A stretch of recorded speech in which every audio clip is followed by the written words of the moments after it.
Students, previous class में हम लोग देखे functions of central bank, currency authority, ये हम लोग देख लिए हैं।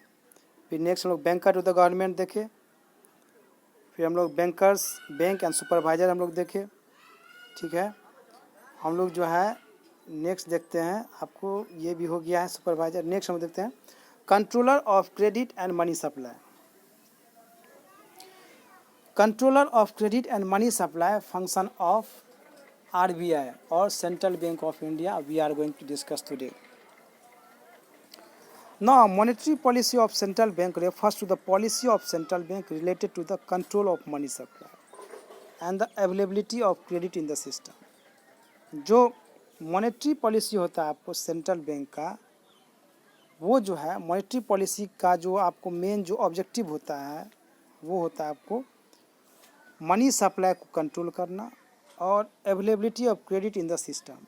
जो इकोनॉमिक सिस्टम है, जो इकोनॉमी रन करता है किसी कंट्री का, उसका जो आपको मनी का अवेलेबिलिटी है, क्रेडिट का जो है अवेलेबिलिटी है, कैश का अवेलेबिलिटी है इकोनॉमी में, वो उसको मैनेज करता है।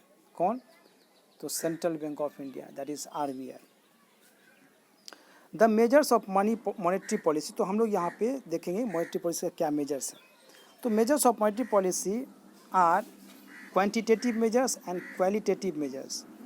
दो टाइप का आपको मेजरमेंट होता है यहाँ पे। एक होता है quantitative measures, measures related to quantity numbers, and second होता है क्वालिटेटिव मेजर्स। ठीक है, measures related to quality which is not related to numbers policies. तो यहाँ पे हम लोग देखेंगे कि क्या क्या चीज़ जो है यहाँ पे क्वांटिटेटिव के अंदर में आता है और कौन कौन सा जो है क्वालिटेटिव मेजर्स के अंदर में आता है। क्वांटिटेटिव मेजर्स जो है वो आपको क्वांटिटीज़ को कंट्रोल करता है, तो उसको हम लोग पहले देखेंगे। क्वांटिटेटिव मेजर्स को पहले हम लोग देखते हैं। These measures influence the total amount of money supply in circulation.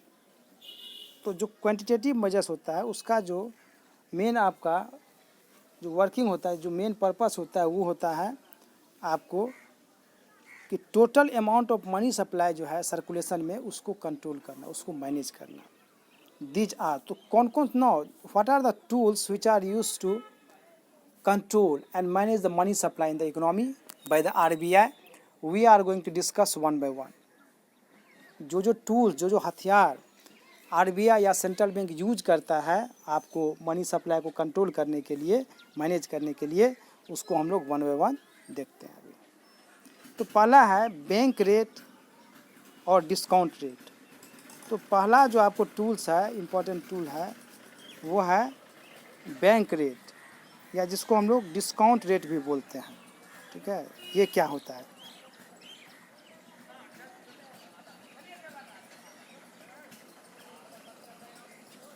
It is the minimum rate at which the central bank of a country gives credit to the commercial banks to meet their long term needs. तो ये जो है आपको bank rate या discount rate वो rate है जिस rate पे जो है सेंट्रल बैंक कमर्शियल बैंक्स को क्रेडिट देता है, लोन देता है।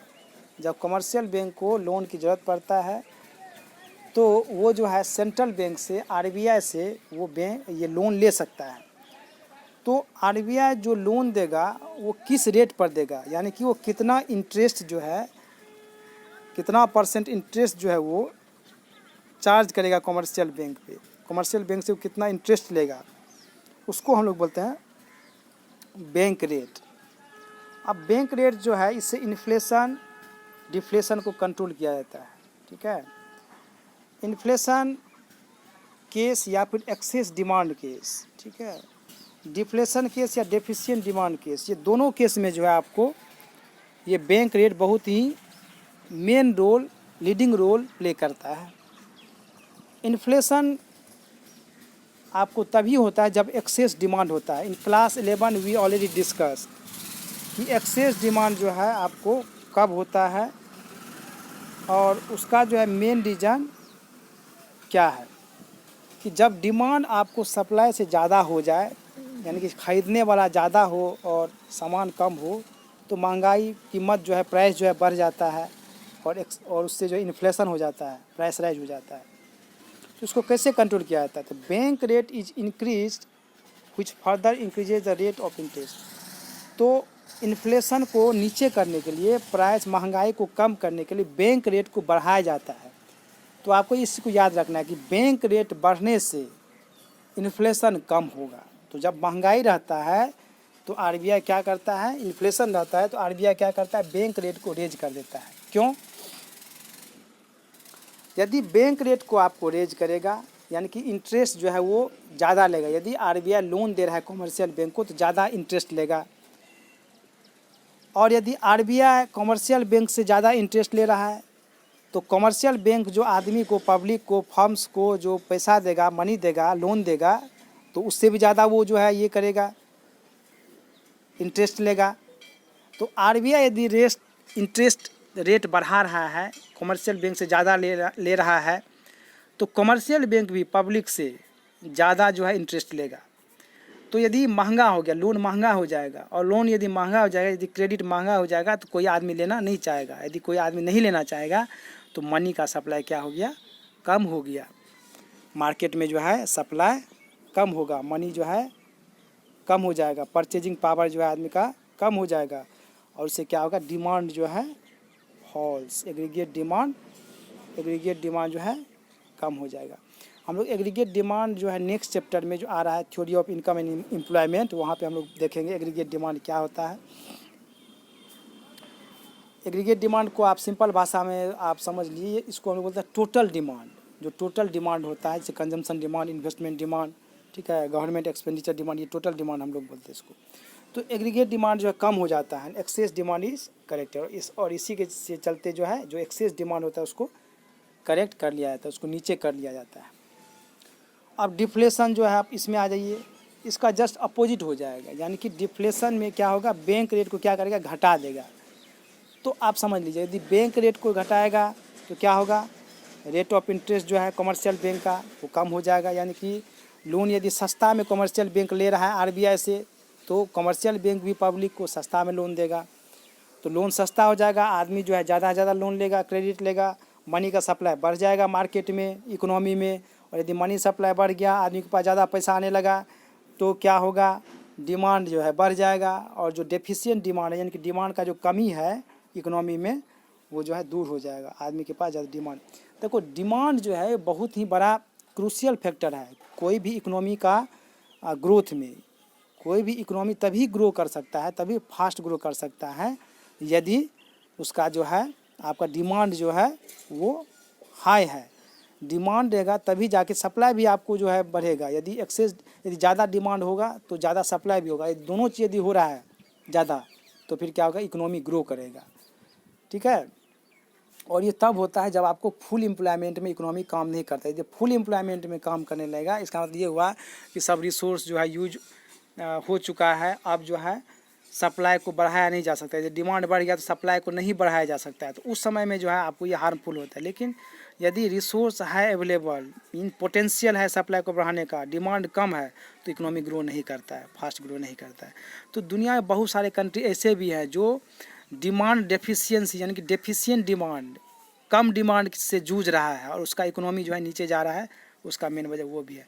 हमारा जो कंट्री है यहाँ पे ये डिमांड का जो है प्रॉब्लम नहीं है। यहाँ पे जो है डिमांड आपको हाई रहता है, और इसीलिए हम जो है तेज़ी में ग्रो कर रहे हैं। हालांकि अभी जो है कुछ यहाँ पे फ्लक्चुएशन जो हुआ इकोनॉमी में, ये जो है पेंडेमिक जो है, आप ये सब जान रहे हैं, ये कोरोना वायरस के चलते जो है हमारा इकोनॉमी जो है आपको बहुत ही स्लो और निगेटिव में चला गया है। कल का जो रिपोर्ट हम देखें उसमें जो -23.9% जीडीपी जो है फॉल किया है, माइनस में चला गया। और ये जो है बताया जा रहा है कि 40 साल में ऐसा हुआ है।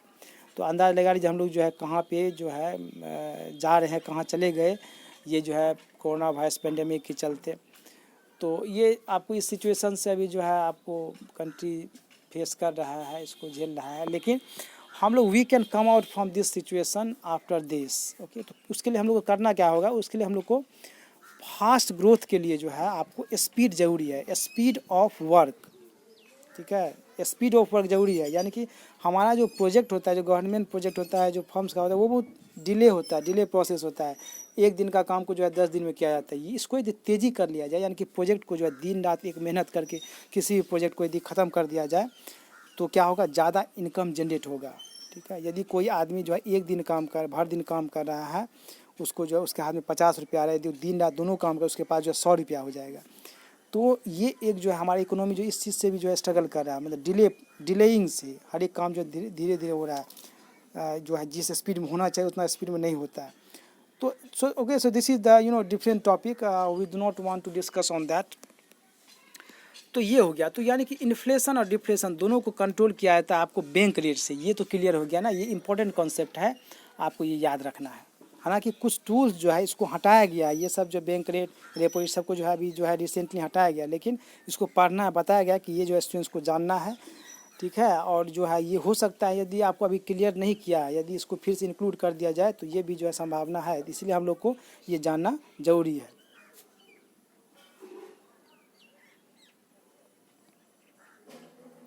Next one is repo rate. ठीक है, पहला था आपको बैंक रेट, दूसरा है रेपो रेट।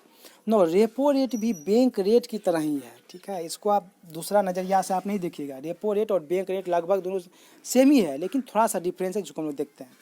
फिर तो ठीक है, तो रेपो रेट का जो है ये फुल फॉर्म क्या होता है, रीपरचेजिंग रेट। ठीक है, इसका होता है रीपरचेजिंग रेट। तो when the commercial banks are in need of funds for a short period, they can borrow from the central bank against approved securities। देखिए इसका मतलब क्या हुआ कि जब कमर्शियल बैंक को आपको पैसा का ज़रूरत है, क्रेडिट का ज़रूरत है, तो क्या करता है, आरबीआई के पास पहुंचता है। लेकिन इस केस में क्या होता है, वो सिक्योरिटीज़ जो है देता है। कमर्शियल बैंक जो है अपना सिक्योरिटी को सेल करता है, चाहे वो कॉन्ट्रैक्ट हो, चाहे बॉन्ड्स हो, जो भी है वो देता है आरबीआई को, और आरबीआई जो है उसके बदले में आपको जो है ये देता है, लोन देता है। तो उसका जो इंटरेस्ट जो चार्ज करेगा, जो आरबीआई जो इंटरेस्ट चार्ज करेगा आपको, वो इंटरेस्ट जो है आपको कहलाता है repo rate. So when the commercial banks are in need of funds for a short period, they can borrow from the central bank against approved securities. The rate of interest charge by the central bank on such lending is called repo rate. और जो rate जो है वो charge करेगा उसको जो है बोला जाता है, क्या चीज़, रेपो रेट बोला जाता है।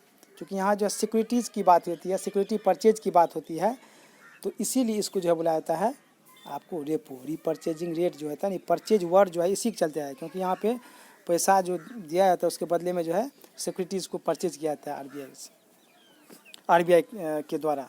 ठीक है, तो टू कंट्रोल इन्फ्लेशन डिफ्लेशन, अब रेपो रेट चूँकि हम बता चुके हैं कि ये बैंक रेट की तरह ही जो है।